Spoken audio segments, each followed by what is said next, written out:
इस वीडियो में हम डिस्कस करेंगे लॉज ऑफ रिफ्रैक्शन। होता क्या है, जब एक लाइट रे जो है एक मीडियम से दूसरे मीडियम में एंटर करती हैं तो वो अपने रास्ते से वो हल्की सी डिस्ट्रैक्ट हो जाती हैं। इस फिनोमेनन को हम कहते हैं रिफ्रैक्शन। और हम जो पढ़ने जा रहे हैं वो है लॉज ऑफ रिफ्रैक्शन। इससे पहले हमने एक फिनोमेनन और पढ़ा था कि लाइट जो है बेंड हो जाती है अपने रास्ते से, उसको हम कहते हैं रिफ्लेक्शन। और रिफ्लेक्शन के हमने रूल भी पढ़े थे और इसके भी हम रूल पढ़ेंगे।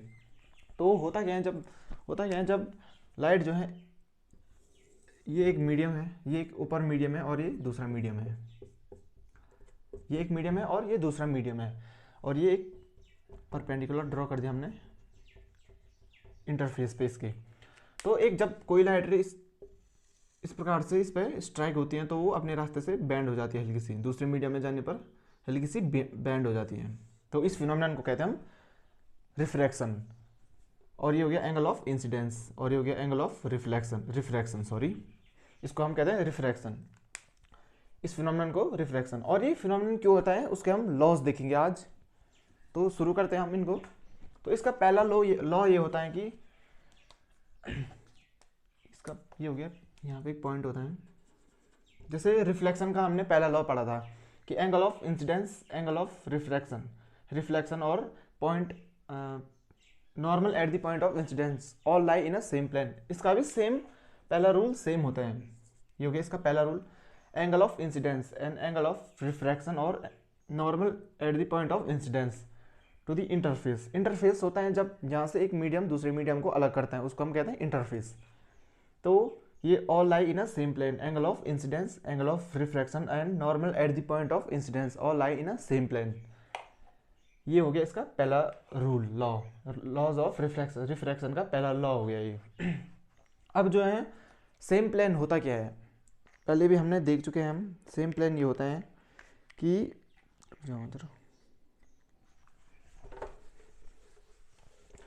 ये एक पूरा वाइट बोर्ड है और हमने यहाँ पे अभी एक ड्रॉ किया था कि जैसे एक फिनोमेनन को ड्रॉ किया था। अब हम इस वाइट बोर्ड को जैसे आधा लेते हैं, ये वाइट बोर्ड भी एक प्लेन था और अब हम इसको आधा लेंगे।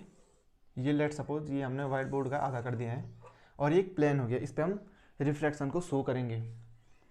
तो ये हो गया एक नॉर्मल, ये इंटरफेस हमने इससे पहले ड्रॉ किया था, ये वाला इंटरफेस है। अब यहाँ से एक इंसिडेंट रे आएगी और यहाँ जाके वो रिफ्रैक्ट हो जाएगी हल्की सी, इसको यहाँ जाना था और ये यहाँ पे रिफ्रैक्ट हो गई।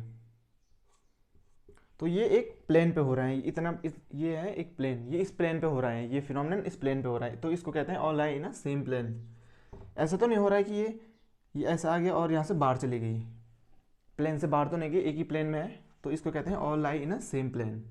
Angle of incidence, angle of refraction and angle of and normal at the point of incidence all lie in a same plane. इसको लिखते हैं angle of incidence,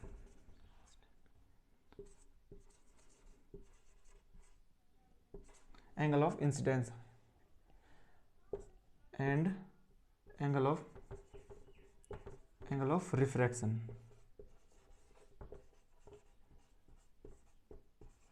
angle of refraction and normal to the interface.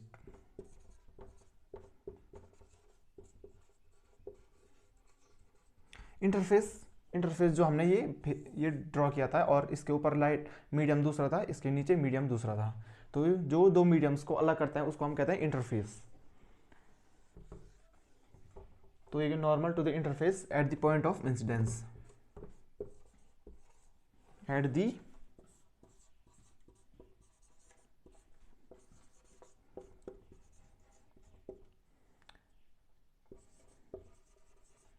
point of incidence all lie in a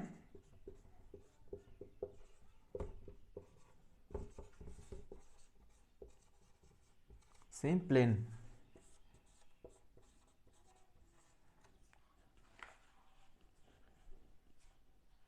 वो incidence गलत हो गया,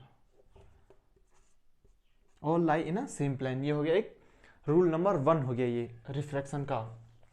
अब इसका दूसरा रूल जो होता है वो एंगल ऑफ इंसिडेंस और एंगल ऑफ रिफ्रैक्शन के बीच में रिलेशन बताता है, उसको हम कहते हैं स्नेल्स लॉ। स्नेल्स एक मैथमेटिशियन थे, उन्होंने एक रूल दिया, उसको हम कहते हैं स्नेल्स लॉ, उसको हम कहते हैं स्नेल्स लॉ। स्नेल्स जो है उन्होंने क्या किया था कि जैसे एक इंटरफेस है, यहाँ से एक परपेंडिकुलर ड्रॉ है और ये एक इंसिडेंट रे है और ये यहाँ आगे रिफ्लेक्ट हो रही है, इसको यहाँ जाना था। तो इन्होंने जो एंगल ऑफ इंसिडेंस था और एंगल ऑफ रिफ्रैक्शन था उसके बीच में एक रिलेशन दिया है, उस रिलेशन को हम कहते हैं स्नेल्स लॉ। और वो जो है लॉज ऑफ रिफ्रैक्शन का दूसरा लॉ होता है। सेकेंड लॉ देखेंगे हम, और इसको सेकेंड लॉ को हम कहते हैं स्नेल्स लॉ। स्नेल्स लॉ, इसको हम स्नेल्स लॉ के नाम से जानते हैं, ये बहुत फेमस लॉ है। अब होता क्या है, जब लाइट रे जो है एक मीडियम से दूसरे मीडियम में जाती हैं वो अपने रास्ते से डिस्ट्रैक्ट हो जाती हैं, इस फिनोमेनन को कहते हैं हम इस फिनोमेनन को कहते हैं हम रिफ्रैक्शन। और जब रिफ्रैक्शन जो है, ये हो गया एक मीडियम ऊपर दूसरा मीडियम नीचे है, ये हो गया नॉर्मल, यहाँ से एक रे आई और ये यहाँ के रिफ्रैक्ट हो गई, ये हो गया एंगल ऑफ इंसिडेंस, ये हो गया एंगल ऑफ रिफ्रैक्शन। और जो स्नेल्स लॉ ये कहता है कि sine of angle of incidence और sine of angle of refraction का जो रेशियो होता है वो स्पेसिफिक मीडियम के लिए कांस्टेंट होता है। ये हो गया sine of angle of incidence और sine of angle of refraction, ये हो गया कांस्टेंट फॉर स्पेसिफिक मीडियम। एक स्पेसिफिक मीडियम के लिए ये कांस्टेंट हो गया। लाइट चली गई है, थोड़ा सा दिख रहा होगा, ये हो गया, ये कांस्टेंट हो गया। एक मीडियम के लिए ये कांस्टेंट होता है, स्पेसिफिक मीडियम के लिए। और अब दूसरा मीडियम लेते हैं हम, दूसरा मीडियम मतलब सेम मीडियम लेंगे पर एंगल ऑफ इंसिडेंस अलग कर लेंगे हम। ये हो गया, इसमें थोड़ा इसमें हो गया, इसमें बड़ा लेते हैं हम एंगल ऑफ इंसिडेंस, और जो एंगल ऑफ रिफ्रैक्शन है ये थोड़ा सा छोटा हो जाएगा क्योंकि एंगल ऑफ इंसिडेंस बड़ा है। तो ये I1 हो गया और ये I2 हो गया, ये R2 हो गया। तो मीडियम सेम है पर एंगल ऑफ इंसिडेंस और एंगल ऑफ रिफ्रैक्शन जो है थोड़ा सा बड़े छोटे हैं ये, तो ये भी सेम हो गया, कांस्टेंट हो गया। साइन ऑफ I2 और sine of R2 equals to ST constant, ये दोनों बराबर होंगे जी। Sine of I upon sine of R equals to sine of I1 by sine of R1, यहाँ पे R1 है, sorry, R1 equals to constant, ये कांस्टेंट होगा। ये कांस्टेंट क्यों है, क्योंकि ये अलग अलग है, फिर भी ये कांस्टेंट क्यों हुआ, क्योंकि जो मीडियम जो है सेम है पर एंगल ऑफ इंसिडेंस और एंगल ऑफ रिफ्रैक्शन में थोड़ा अंतर है, इससे कोई फर्क नहीं पड़ेगा क्योंकि इसमें मीडियम सेम है। तो यही कहता है Snell's law for specific medium, for a या फिर for a pair of medium के एक जोड़े के लिए। मीडियम का एक जोड़ा मतलब यहाँ अलग मीडियम, यहाँ अलग मीडियम, यहाँ अलग मीडियम, यहाँ अलग मीडियम, एक ही मीडियम में, उसके लिए sine of angle of incidence sine of angle of refraction का जो रेशियो होगा वो कांस्टेंट होगा, किसके लिए, एक स्पेसिफिक मीडियम के लिए। ये होता है स्नेल्स लॉ और इसको हम कहते हैं सेकेंड लॉ ऑफ रिफ्रैक्शन।